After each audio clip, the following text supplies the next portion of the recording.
So let us discuss about globalization. Globalization is the process of international integration arising from the interchange of worldviews. Worldviews, or in other words, philosophy. If we look into the philosophical foundation of things, we are searching how you look at the world, how you think it operates, why things happen the way they do, and of course, what your purpose is. The process of international integration includes the movement of products, ideas, and other aspects of culture. So, in globalization, it is the package of the transnational flows. If we say transnational flows, it will move from uh, a border and other border of people, okay, production, investments, information, ideas, and even authority. There are also broad definition of globalization. Globalization as international, here globalization is viewed as simply another adjective to describe cross-border relations between countries. Globalization as westernization or modernization. Here, globalization is understood as dynamic. Hereby, the social structure of modernity, which includes capitalism, rationalism, bureaucratism, are spread the world over, normally destroying pre-existent culture and local self-determination in the process. Globalization as deterritorialization entails a reconfiguration of geography so that social space is no longer wholly mapped in terms of territorial places, territorial distance, and territorial borders. Globalization as liberation refers to a process of removing government imposed restrictions on movements between countries in order to create an open borderless world economy.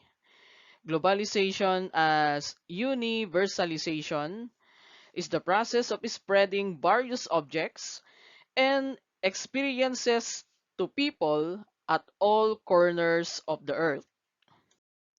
Effects of globalization to law enforcement. The facilitation of transnational crimes and criminals can be easily achieved. So, the movement, okay, based on the definition of globalization, okay, it is the movement of people, okay, culture, products, okay, ideas, authority from one country to another country. So, this could help in, of course, the assistance or in helping the transnational crimes. Okay, if you say transnational crimes, these are crimes that happens across the border, just like human trafficking. So it can contribute, okay, that this could be easily achieved. There is a need for transnational policing. If you say transnational policing, okay, we are referring to the policing that transgress, okay, in the national borders.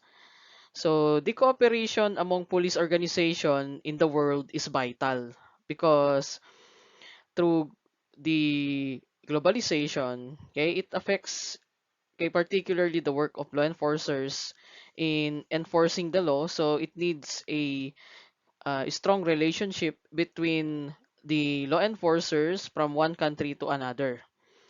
Training instructions for incoming law enforcement officers must include advanced computer to prepare them as cyber cops so they can better be prepared to deal with cyber crimes.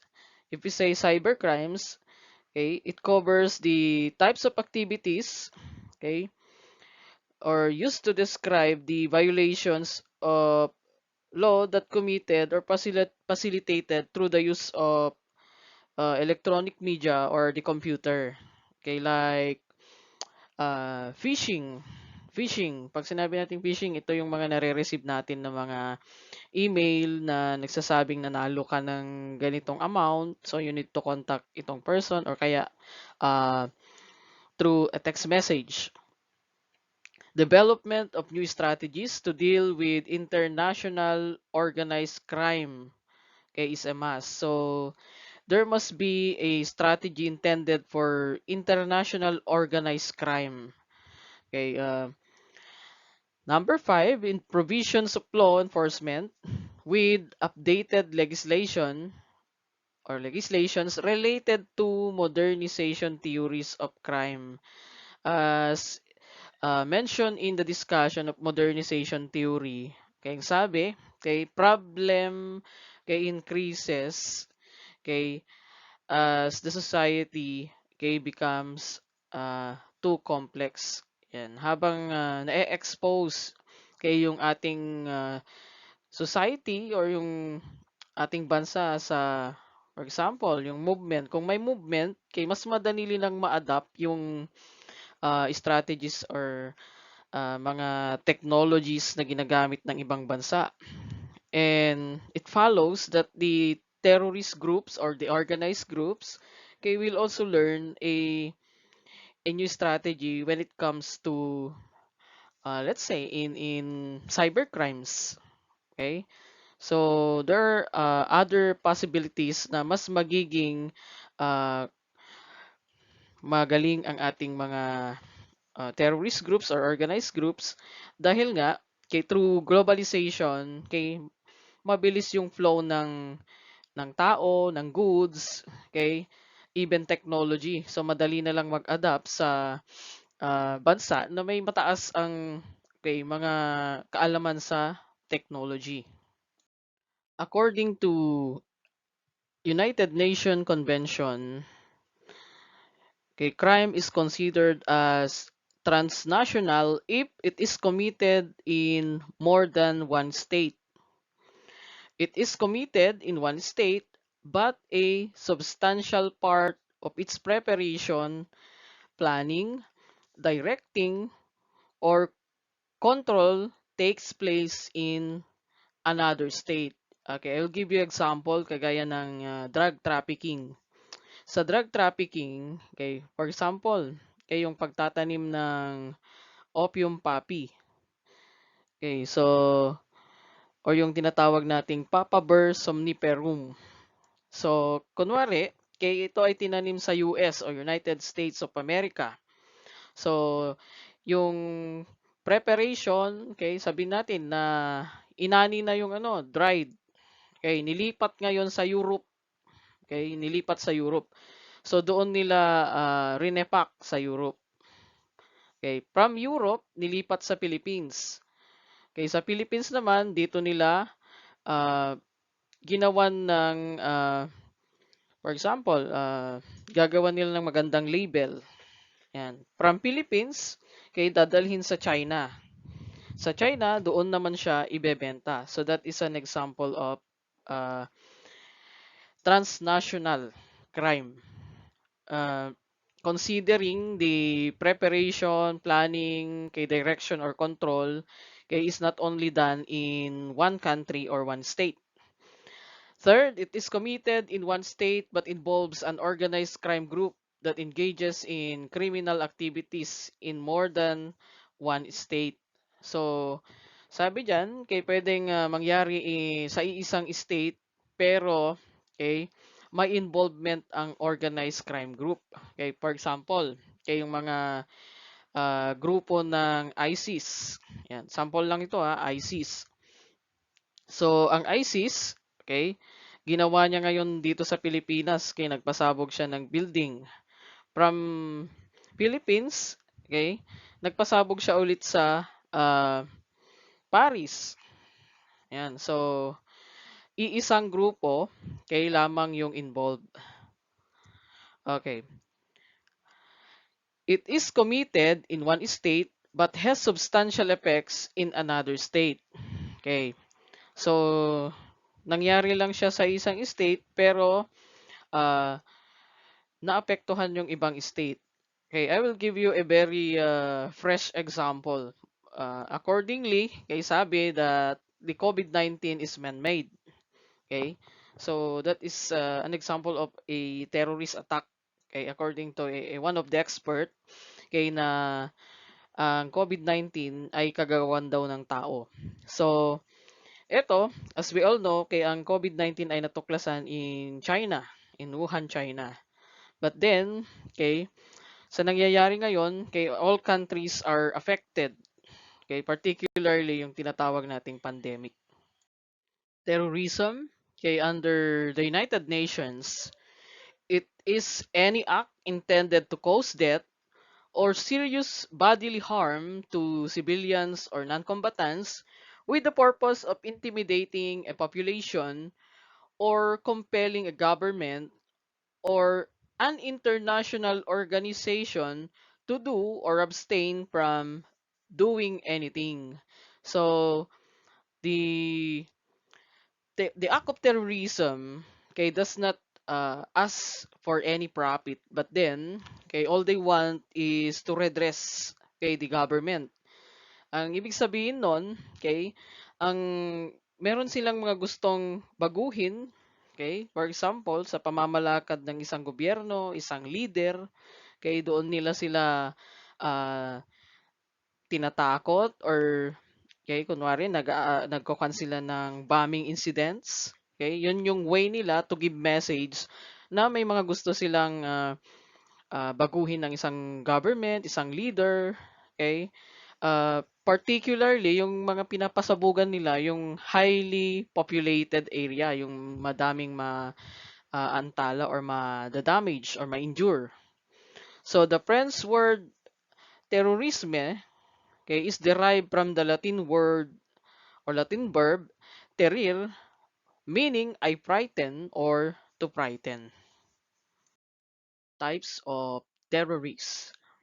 National terrorists sued to define almost all illegal acts of violence committed for political purpose by clandestine groups. Example is the New People's Army or the NPA. Transnational terrorists, those who operate across national borders and whose actions and political operations may affect individual of more than one country. Take note, the focus of transnational, it should be across national borders and okay, uh, whose action and political operation may affect okay, individual of more than one country. Okay. Number three, international terrorists, those who are controlled by and whose actions represent the national interests of a sovereign state. Take note, okay, its focus is on the national interests of a sovereign state. Two general types of terrorism. Domestic terrorism involves persons or groups committing a terrorist act in their own country, while international terrorism involves citizens of the territory of more than one country. There are also types of terrorism according to area of operation. One, international terrorism. Under this, we have a specific cell. In terrorist organization, it refers to small units which are put together for the purpose of executing specific assignments. Sleeper cells. In terrorist organization, it refers to small groups of recruits who are in place in target and other countries. So they live ordinary lives until activated for the cause, may also perform services for immediate group. Example is counter and the reconnaissance task. If you say reconnaissance, that's a way of uh, survey, particularly the territory of your target. cell. It is the smallest element and building block of terrorist organization. Under domestic terrorism, we have right-wing terrorists. It refers to domestic terrorist group who adhere to the principles of racial supremacy or the belief that a particular race should rule over others. It embraces anti-government and anti-regulatory beliefs. Left-wing terrorists refers to domestic terrorist group who profess a revolutionary socialist doctrine and view themselves as protectors of the people against the dehumanizing effect of capitalism or an economic system, and imperialism or the practice of a larger country or government growing stronger by taking over poorer or weaker countries that have important resources. Another one is special interest groups. This category of terrorism recognized by the FBI. It differs from traditional right-wing and left-wing terrorism in the extremist special interest group seek to resolve specific issues rather than effect widespread political change. These groups occupy the extreme fringes of animal rights, pro-life environment, anti-nuclear, and other political and social movements. Types of terrorism according to weapons or methods. Official or state terrorism. It refers to acts of terrorism which a state conducts against another state or against its own citizens. One of the examples is we have the World War II, particularly the bombing incident of the Pearl Harbor.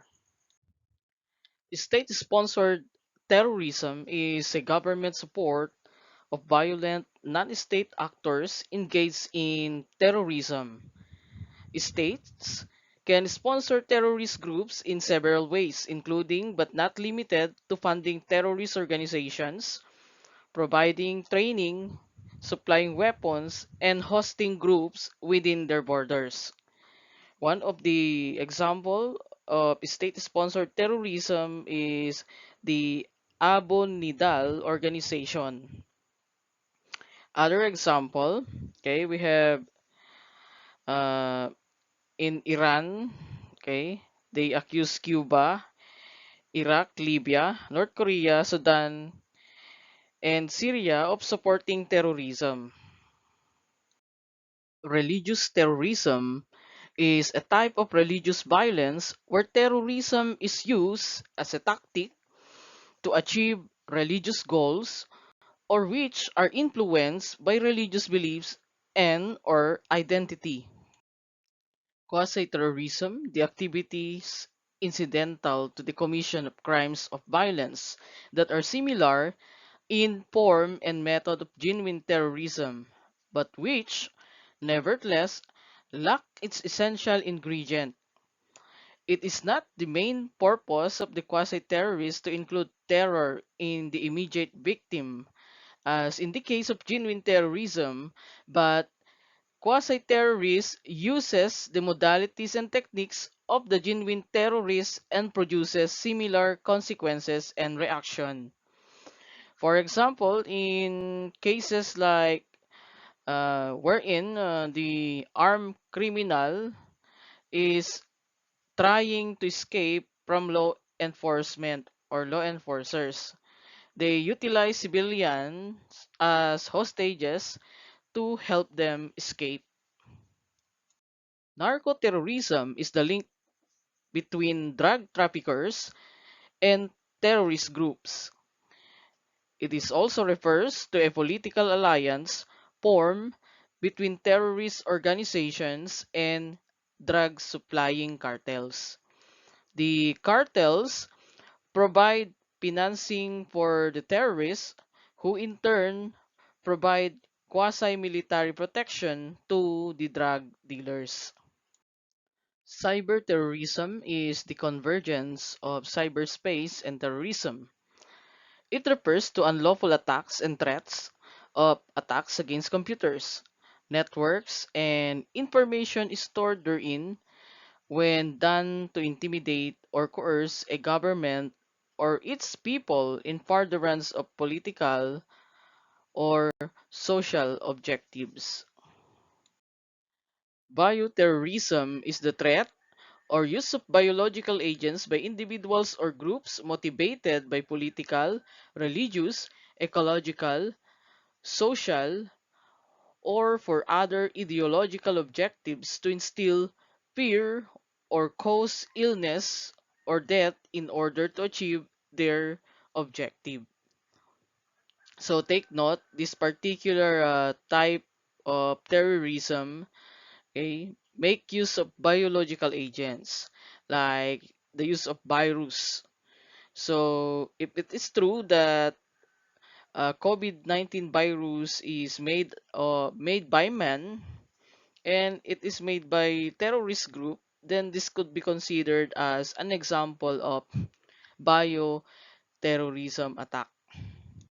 Nuclear terrorism refers to a number of different ways nuclear materials might be exploited as a terrorist tactic. Is any different way that nuclear weapons might be used for terrorism.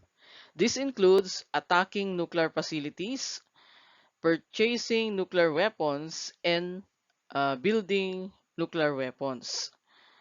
So one of the examples is use of nuclear reactor method in committing terrorism. Ecoterrorism is a recently coined term describing violence in the interest of environmentalism, or it is the action of causing deliberately environmental damage in order to further political ends. Radiologic terrorism refers to the utilization of radioactive substances in committing terrorism. Explosive terrorism, it is the most common form of terrorism through the utilization of explosives in committing the act of terrorism. Thank you so much for listening and for watching this video.